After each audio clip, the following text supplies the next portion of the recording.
Hello friends, welcome back to my YouTube channel. So IAS preliminary ಪರೀಕ್ಷೆ 2026 ಮೇ 24ಗೆ ಇರೋದ್ರಿಂದ ಬಹಳಷ್ಟು ಪರೀಕ್ಷೆ ರಿಲೇಟೆಡ್ ಕ್ವಶನ್ಸ್ಗಳು ಗೊಂದಲಗಳು ಕಾಡಕ್ ಸ್ಟಾರ್ಟ್ ಆಗ್ತಾವ. ಅಂತದನ್ನ ಈ ಒಂದು ಕ್ವಶನ್ ಏನಂತಂದ್ರ IAS ಪ್ರಿಲಿಮಿನರಿ ಪರೀಕ್ಷೆ ಒಳಗ ಎಷ್ಟು ಕ್ವಶನ್ಸ್ ಗಳನ್ನ ಅಟೆಂಡ್ ಮಾಡಿದ್ರ ಸೇಫ್ ಆಗಿರ್ತೀವಿ, ಎಷ್ಟು ಕ್ವಶನ್ಸ್ ನ ಅಟೆಂಪ್ಟ್ ಮಾಡಬೇಕು ಅನ್ನೋದು. ಅಂಡ್ ಇದು ಬಹಳ ಸಲ ಅಟೆಂಪ್ಟ್ ಕೊಟ್ಟವ್ರಿಗೆ ಎಲ್ಲೋ ಒಂದ್ ಕಡೆ ಒಂದು ಪ್ರಾಕ್ಟೀಸ್ ಆಗಿರ್ತದ, ಒಂದು ಐಡಿಯಾ ಇರ್ತದ.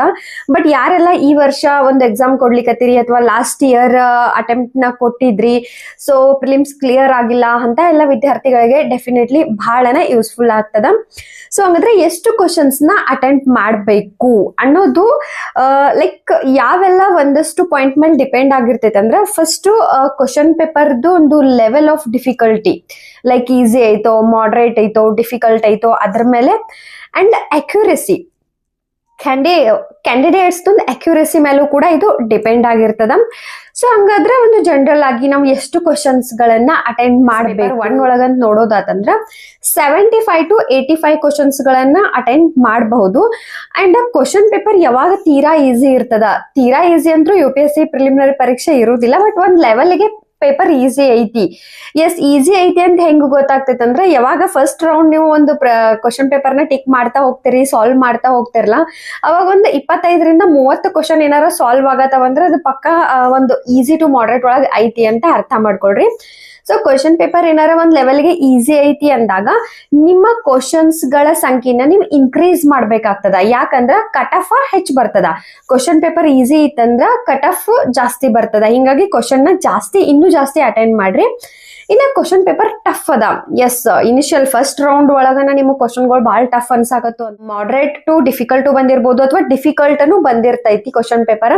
ಸೊ ಅವಾಗ ನೀವೇನ್ ಮಾಡ್ಬೇಕಂದ್ರ, ನಂಬರ್ ಆಫ್ ಕ್ವಶನ್ಸ್ ಏನ್ ಅಟೆಂಪ್ಟ್ ಮಾಡ್ತಿರಲ್ಲ ಅದನ್ನ ಡಿಕ್ರೀಸ್ ಮಾಡ್ಬೇಕು ನೀವು. ಯಾಕಂದ್ರ ಪಕ್ಕಾ ಕಟ್ ಆಫ್ ಕೆಳಗ್ ಬೀಳ್ತದ. ಯಾವಾಗ ಕ್ವಶನ್ ಪೇಪರ್ ಬಹಳ ಡಿಫಿಕಲ್ಟ್ ಇರ್ತದಲ್ಲ ಅವಾಗ ಕಟ್ ಆಫ್ ಏನೈತಲ್ಲ ಅದು ಕಡಿಮೆ ಆಗ್ತದ, ಡಿಕ್ರೀಸ್ ಆಗ್ತೈತಿ. ಸೊ ಈ ಪಾಯಿಂಟ್ ಎರಡು ನಿಮ್ ಮೈಂಡ್ ಒಳಗಿರ್ಬೇಕು. ಫಸ್ಟ್ ಇಂಪಾರ್ಟೆಂಟ್ ಪಾಯಿಂಟ್ ಯಾವ್ದಂತಂದ್ರ ಅಕ್ಯುರಸಿ ಲೆವೆಲ್. ಏನಪ್ಪಾ ಅಂತಂದ್ರೆ, ಇವಾಗ ನೀವು ಕ್ವಶನ್ ನೋಡಿದ ತಕ್ಷಣ ಎಸ್ ಇದು ಕರೆಕ್ಟ್ ಅದ, ಇದು ಕರೆಕ್ಟ್ ಅದ, ಈ ತರ ನಿಮ್ಮ ಅಕ್ಯುರಸಿ ಲೆವೆಲ್ ಮೇಲೆ ಕೂಡ ಡಿಪೆಂಡ್ ಆಗಿರ್ತದ. ಈಗ ಸಮ್ ಟೈಮ್ ನಿಮ್ದು ಏನಾರ ಕ್ವಶನ್ ಪೇಪರ್ ನೀವು ನೋಡಿದ ತಕ್ಷಣ 40ರಿಂದ 50 ಕ್ವಶನ್ ನೀವು ಆರಾಮಾಗಿ ವಿತ್ ಅಕ್ಯುರಸಿ ಸಾಲ್ವ್ ಮಾಡತ್ತೀರಿ, 30ರಿಂದ 40 ಅನ್ಕೊಳ್ರಿ, ಅವಾಗ ಸಮ್ವೇರ್ ನೀವು ಜಾಸ್ತಿ ರಿಸ್ಕ್ ತಗೊಳ್ಳೋ ಅವಶ್ಯಕತೆ ಇರಂಗಿಲ್ಲ. ಸೊ ಇನ್ನೊಂದು ಪಾಯಿಂಟ್ ಮೈಂಡ್ ಒಳಗೆ ಇಟ್ಕೊಳ್ರಿ, ಇವತ್ತು ಆಲ್ ಇಂಡಿಯಾ ರ್ಯಾಂಕ್ 1 ಆಗಿರ್ಲಿ 2 ಆಗಿರ್ಲಿ ಎಂತವ್ರ ಅದಾರಂದ್ರು UPSC ಪ್ರಿಲಿಮಿನರಿ ಪರೀಕ್ಷೆ ಅಷ್ಟು ಕ್ವಶನ್ ಆನ್ಸರ್ ಯಾರಿಗೂ ಗೊತ್ತಿರಂಗಿಲ್ಲ. ಹಾರ್ಡ್ಲಿ 35ರಿಂದ 40 ಕ್ವಶನ್ ಗಟ್ಟ ಅಕ್ಯುರೇಟ್ ಆಗಿ ಅವ್ರಿಗೂ ಕೂಡ ಆನ್ಸರ್ ಗೊತ್ತಿರ್ತದ. ಸೊ ರಿಮೈನಿಂಗ್ ಕ್ವಶನ್ ಅವರು ಕೂಡ ಎಲಿಮಿನೇಷನ್ ಮೆಥಡ್ ಯೂಸ್ ಮಾಡೋದಾಗಿರ್ಬೋದು, ಗೆಸ್ ವರ್ಕ್ ಮಾಡೋದಾಗಿರ್ಬೋದು, ಇದನ್ನ ಮಾಡಿರ್ತಾರ. ಸೊ ಕ್ವಶನ್ ಪೇಪರ್ ಹಿಡ್ಕೊಂಡ ತಕ್ಷಣ ಅಗೇನ್ ಫುಲ್ ಸ್ಟ್ರೆಸ್ ಆಗೋದು, ನನ್ಗೆ ಯಾವ್ದು ಕ್ವಶನ್ ಬರಾತಿಲ್ಲ, ಬೇರೆದವ್ರಿಗೆ ಬರ್ತಾವು, ಸೊ ಈ ತರ ಅನ್ಕೊಳ್ಳಿಕ್ಕೆ ಹೋಗ್ಬೇಡ್ರಿ.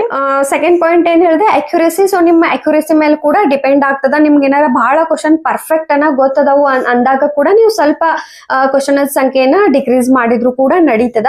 ಇನ್ನು ಟಾರ್ಗೆಟ್ ನ ಎಷ್ಟು ಸೆಟ್ ಮಾಡ್ಕೋಬೇಕು. ಎಸ್, ಟಾರ್ಗೆಟ್ ನ ನೀವು ಸೆಟ್ ಮಾಡ್ಕೊಂಡ್ರೆ ಕ್ವಶನ್ ನ ಎಷ್ಟು ಸಾಲ್ವ್ ಮಾಡ್ಬೇಕು ಅನ್ನೋ ಒಂದು ಐಡಿಯಾ ಕೂಡ ಬರ್ತದ. 120 ನೀವ್ ಏನಾರ ಟಾರ್ಗೆಟ್ ಇಟ್ಕೊಂಡ್ರಿ ಅಂತಂದ್ರೆ ಪೂರಾ ಸೇಫ್. ನೀವು ಆಲ್ಮೋಸ್ಟ್ 100-105 ಮೇಲೆ ಕಟ್ ಆಫ್ ಹೋಗಂಗಿಲ್ಲ. ಬಟ್ ಯಾರಿಗ್ ಗೊತ್ತು, ಸಮ್ ಟೈಮ್ ಕ್ವಶನ್ ಪೇಪರ್ ಬಹಳ ಈಸಿ ಬಂತಪ್ಪ, ಮಾಡ್ರೇಟ್ ಬಂತು ಅಂದಾಗ 120 ವರೆಗೂ ಕೂಡ ಹೋಗೋ ಚಾನ್ಸ್ ಇರ್ತದ. ಅಂಡ್ ಎಷ್ಟೋ ಸಲ ಕಟ್ ಆಫ್ 75 ಬಿದ್ದಿದ್ದನು ಉಂಟು. ಸೊ ಹಿಂಗಾಗಿ ಅದನ್ನ ಪ್ರೆಡಿಕ್ಟ್ ಮಾಡಕ್ ಆಗಂಗಿಲ್ಲ, ಅದೇನಿದ್ರು ಕ್ವಶನ್ ಪೇಪರ್ ಮೇಲೆ ಡಿಪೆಂಡ್ ಆಗಿರ್ತದ. ಸೊ ಹಿಂಗಾಗಿ ನೀವೇನ್ ಮಾಡ್ಬೇಕು ಅಂತಂದ್ರ ಅಟ್ ಲೀಸ್ಟ್ 120 ಒಂದು ಟಾರ್ಗೆಟ್ ನ ಸೆಟ್ ಮಾಡ್ಕೊಡ್ರಿ, ಪೂರಾ ಸೇಫ್ ಆಗಿರ್ತೀರಿ. 120 ಮಾರ್ಕ್ಸ್ ಬರ್ಬೇಕಂದ್ರೆ 60 ಕ್ವಶನ್ ನಿಮ್ಗೆ ಕರೆಕ್ಟ್ ಆಗ್ಬೇಕು. ಬಟ್ 60 ಟಿಕ್ ಮಾಡಿದ್ದು ಕರೆಕ್ಟ್ ಇರ್ತಾವ ಅಂತೇಳಿ ಹೇಳಕ್ ಆಗುದಿಲ್ಲ. ಯಾಕಂದ್ರೆ ಕೆಲವು ಕ್ವಶನ್ಗಳು ತಪ್ಪಾಗ್ಬೋದು, ಮಿಸ್ಟೇಕ್ ಗಳಾಗ್ತಾವು, ಅವಾಗ ಅದು ನೆಗೆಟಿವ್ ಅಂಕ ಇರೋದ್ರಿಂದ ಆ ಮಾರ್ಕ್ಸ್ ಹೋಗ್ತದ. ಅಂಡ್ ನೀವು ಆಲ್ರೆಡಿ ತಗೊಂಡಿರೋ ಅಂಕಗಳಿಂದು ಮಾರ್ಕ್ಸ್ ಹೋಗ್ತದ. ಸೊ ಹಿಂಗಾಗಿ ನೆಗೆಟಿವ್ ಅಂಕ ಇರೋದ್ರಿಂದ ಸೊ ನೀವು ಅಟ್ ಲೀಸ್ಟ್ ಒಂದು 80 to 85 ಕ್ವಶನ್ಸ್ ವರೆಗೂ ಸ್ಟ್ರೆಚ್ ಮಾಡ್ಬೇಕಾಗ್ತದ. ಬಟ್ ಅಬೌವ್ 90 ಹೋಗಕ್ ಹೋಗ್ಬೇಡ್ರಿ. ಅಬೌವ್ 85 ಆಕ್ಚುಲಿ ಎಷ್ಟು ಕ್ವಶನ್ ಗಳನ್ನ ಅಟೆಂಪ್ಟ್ ಮಾಡಬಹುದು ಅಂತಂದ್ರೆ 75 to 85 ಮ್ಯಾಕ್ಸ್. ಅಬೌವ್ 90 ಹೋಗಕ್ ಹೋಗ್ಬೇಡ್ರಿ.